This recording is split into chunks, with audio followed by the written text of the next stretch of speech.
Good morning, everyone. It's Wednesday, October 26th, 9 a.m. Toronto time here. It's month of October, and we're doing our Security Awareness Month. I'm going live every weekday to talk about the topic and bringing a friend along to help me to talk about the topic. We have only a few days in October. It's been only a few days to go live at 9 a.m.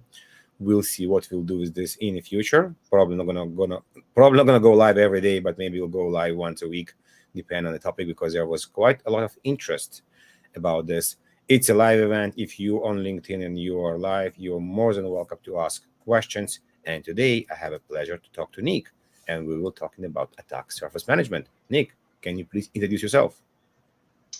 Hi, everyone. I'm Nick Ascoli. I'm the founder and CEO of a company called Fortrace. We play in the space of attack surface management and external attack surface management. So I'm certainly a very opinionated person on this topic, but I spent a lot of time in the consulting world as well. And I've worked in just about every tool suite and vertical that there is to work in. Thank you. So this acronym is very misleading because everybody you can ask can kind of point it and shift it different ways. In the past, around 6 years ago, people call it like what my digital footprint, for example, because not everybody knew what's there. We also have security rating. So let's try to kind of unpeel the onion layer by layer to explain how we even got there and why we have the problem that we need this another acronym in our dictionary. Yeah, I don't always think necessarily that we need another acronym. I think sometimes we can play within the existing acronyms. But the market makers love to make new acronyms, so here we are. I think in traditional attack surface management, the way I think about it is it typically starts or is capable of starting from the inside out rather than from the outside in. So the reason attack surface management got broken up into two categories, ASM and now EASM, is the ASM approach doesn't necessarily need to start externally. Attack surface management is really, in the most traditional sense, a company inventorying their devices, web pages, and servers that are in their network.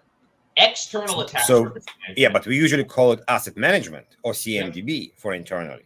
Yep. I think the distinction between CMDB, maintaining a CMDB and asset management, which in itself still is a more CMDBs and asset management are a more mature space. But if you drop into your average large company, it's still a problem.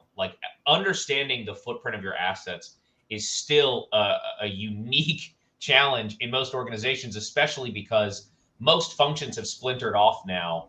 Most business units have splintered off from using on-prem applications and now use a lot of stuff hosted in the cloud. I think the attack surface introduction, the distinction between maintaining a content management or an asset management database and attack surface management is attack surfaces applying an adversarial lens to the assets that you have identified, whether that's through your CMDB or whether that's through. So it's mean known versus unknown. Yep. Yeah. Okay, great. While you're speaking, I've been kind of thinking about this, and I think the problem, quote unquote, is happened when we start to outsource stuff.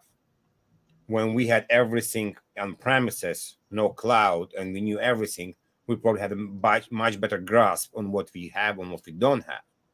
With starting of outsourcing, and I'm not saying it's bad, but we have less understanding what we actually own or not own, because maybe our website's done by somebody else, maybe you have a data center run by somebody else, and stuff like that. So maybe what we could do is this. If I am a new business owner or existing business owner, doesn't have to be small, I can be a large business owner as well, and I'm stumbling on this video and attack surface management, what are you talking about? What do I need to know? Let's kind of go on the basic level and do building blocks, build on top. Yeah. So the way I would think about attack surface management, if you're a company who hasn't touched it at all, is let's first focus on, some people, when they think about attack surface management, they want to know all of their assets, in their network, as an example, with a LAN sweep or some kind of internal authenticated vuln scan to see all the devices in their network that can be identified by an adversary who's in. If I was new to attack surface management, I would start from the outside and prioritize, because you're going to have a whole host of things to mitigate, of findings, of assets that are facing the public that you want to maybe not face the public.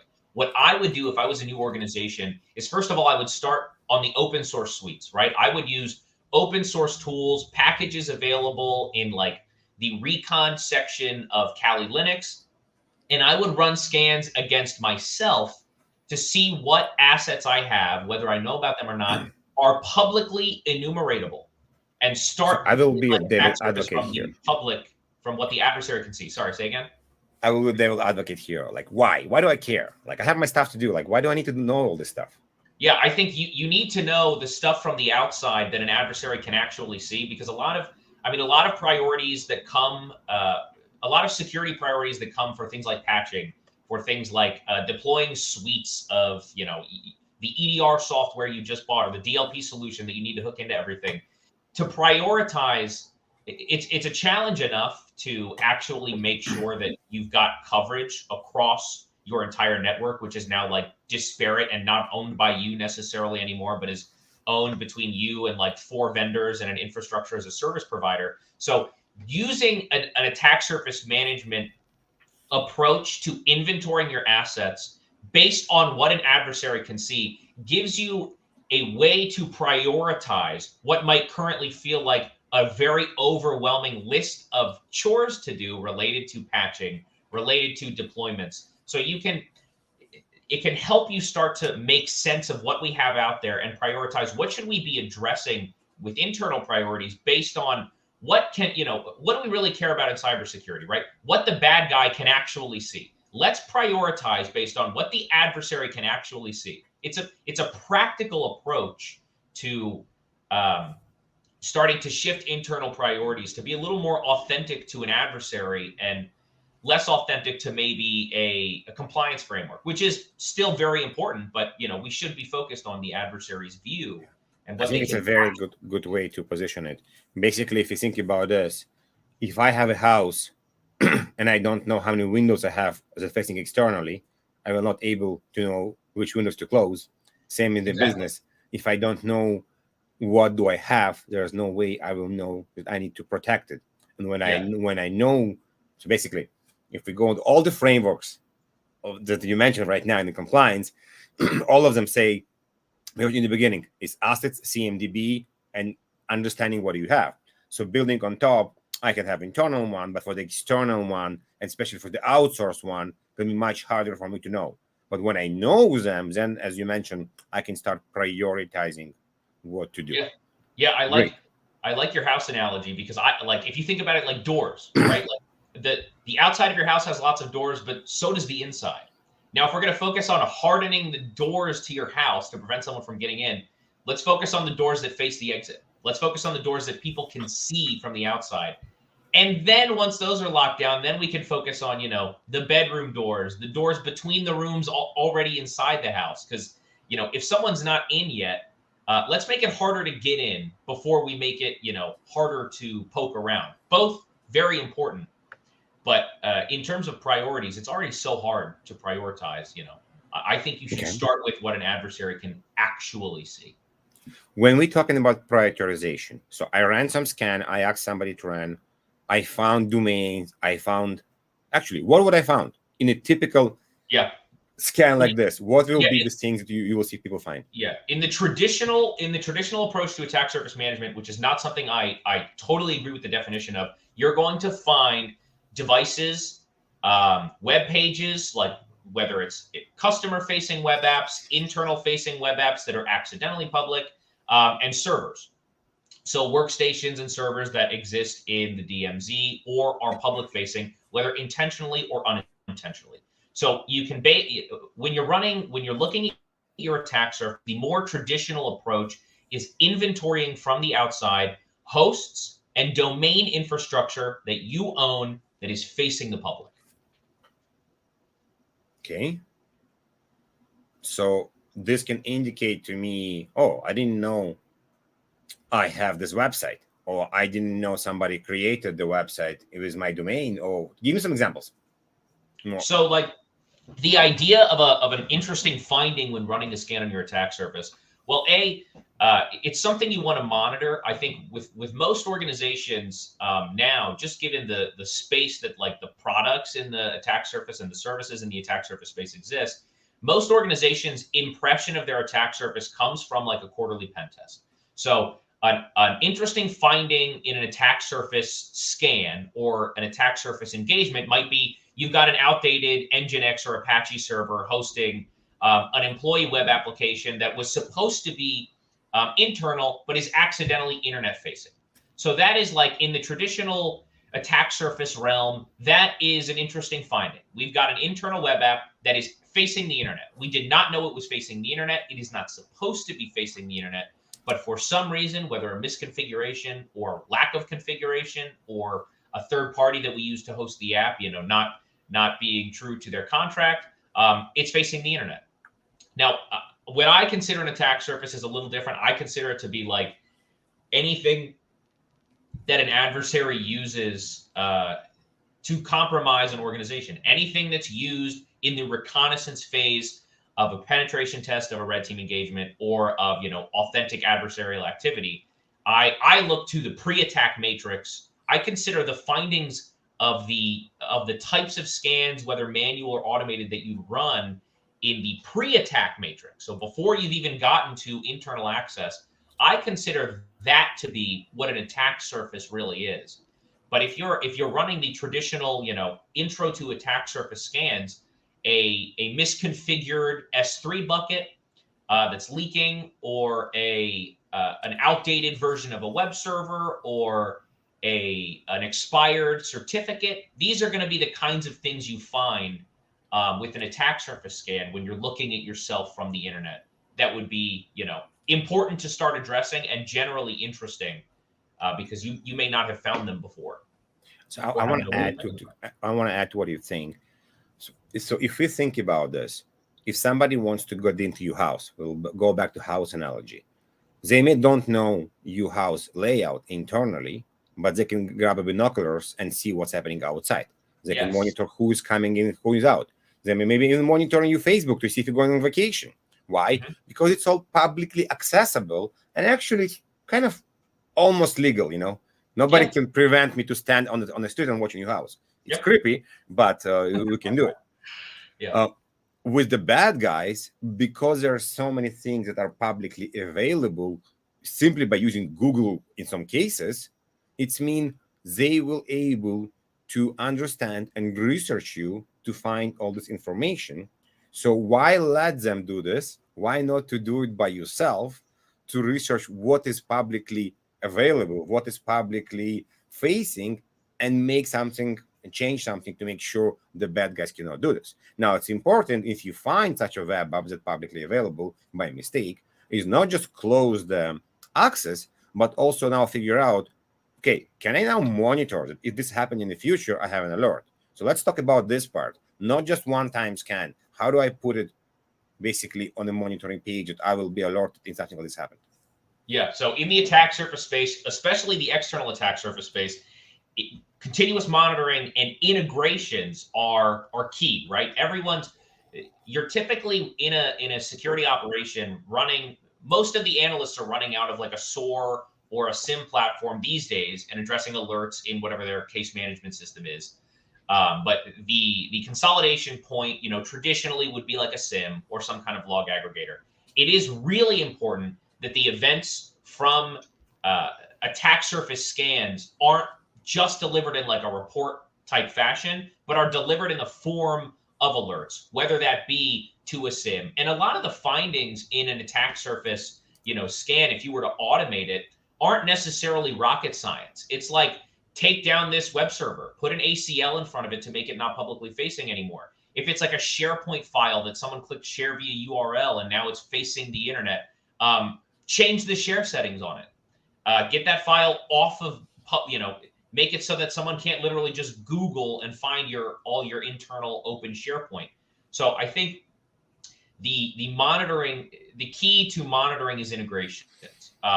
Building it into existing workflows and treating it just like you would an alerting system that's alerting for internal assets internal drift from IT compliance standards or configuration standards.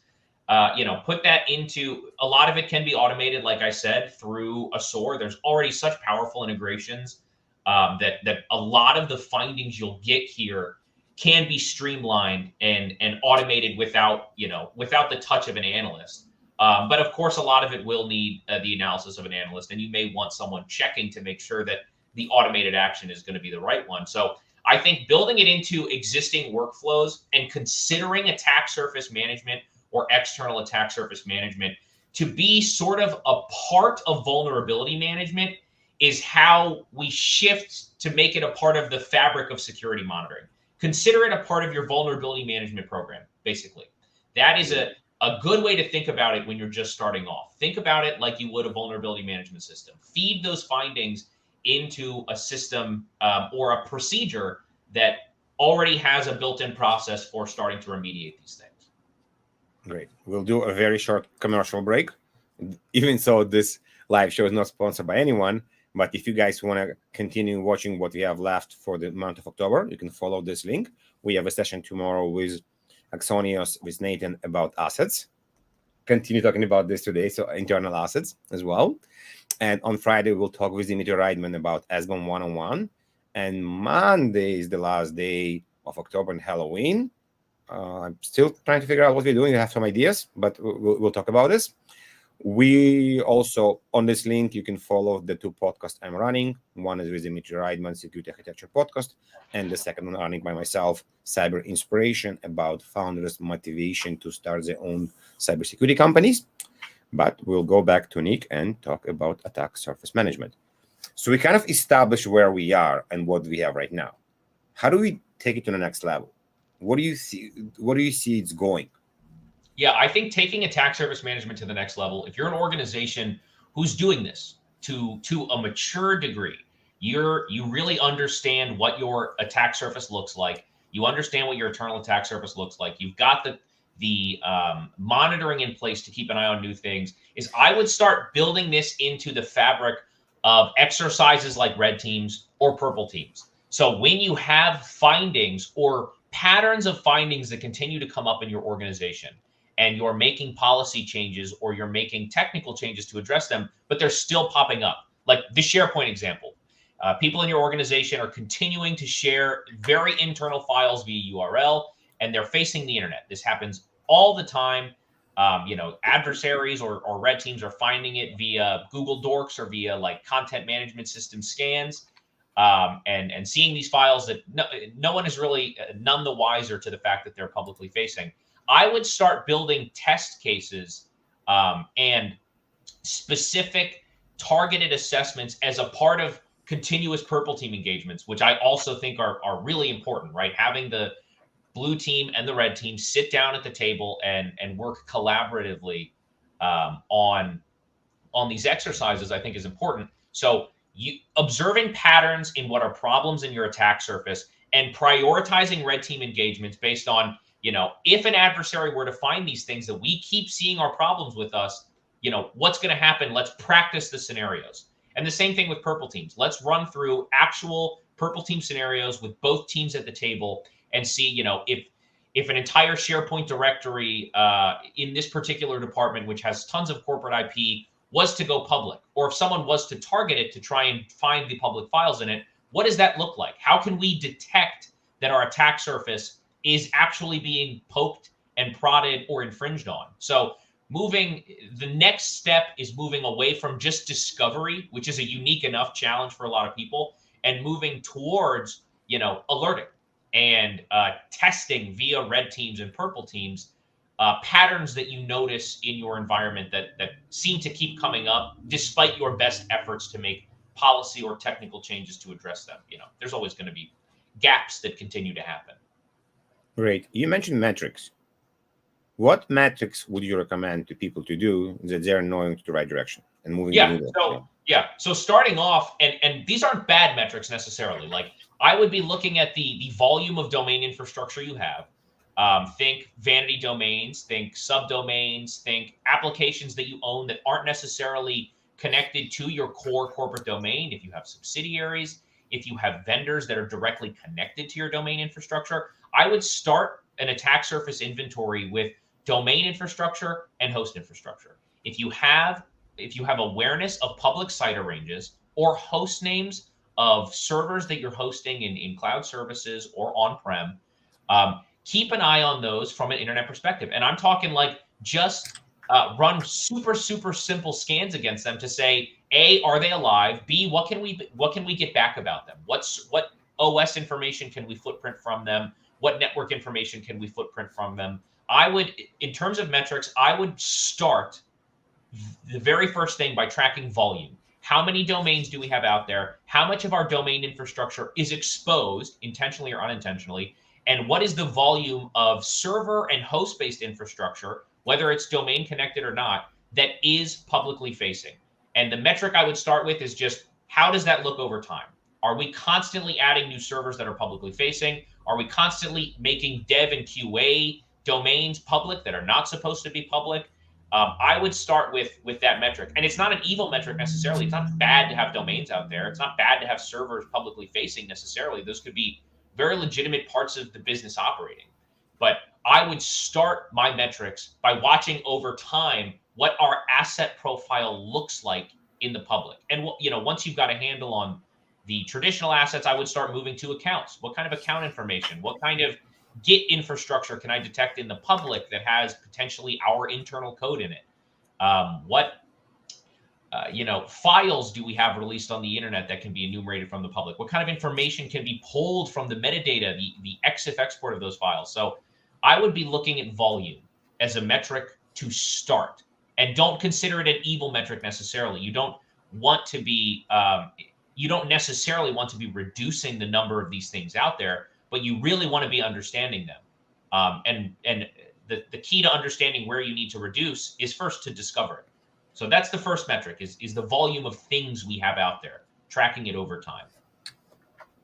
Okay, fair. This is great. This is a lot of information and very, very important information.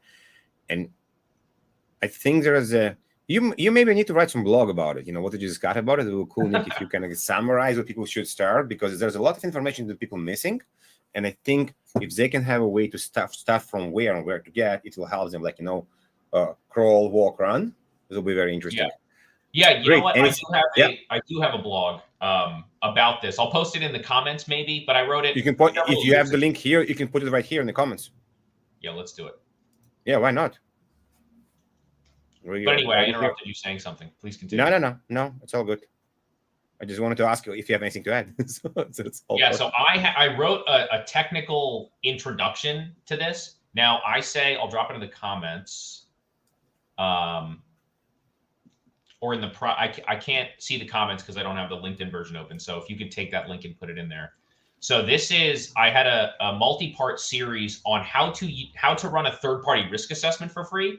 But if you just apply what I say in the blog to yourself, this is like how to, with a low to free tech approach, get started in understanding what an attack surface is. And I do cover slightly more advanced, keys of data, like account information, like, API endpoints, like file information and how that can be used by adversaries. But this is a, no cost, no purchasing of tools approach to building your own attack surface.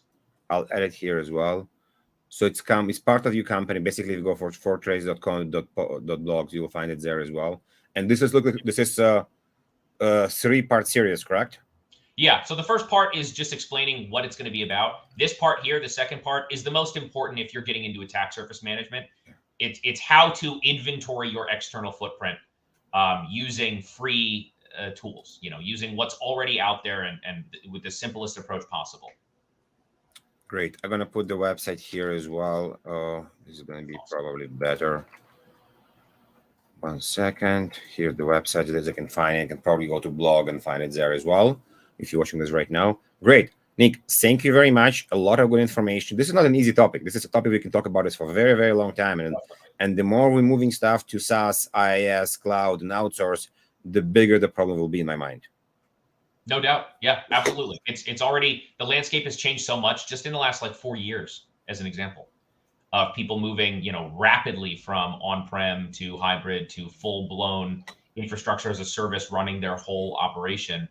The big change there, like if you ran a Google Dork to try and see an organization's files 6 years ago, you'd see the stuff hosted on their website. Now you run that same Dork and you're getting Amazon infrastructure, you're getting SharePoint files, you're getting hundreds more files than you would have found before, which is just one point to illustrate the shift in the attack surface, in an organization's attack surface. Now that people are introducing so many organizations to it, it's just the attack surface is no longer just your infrastructure, right? It's anyone who has your business critical data. They should be considered a part of your, attack surface. Nick, what do you think? Now, I know we're almost done, but it's kind of slipped on my mind. What about private people?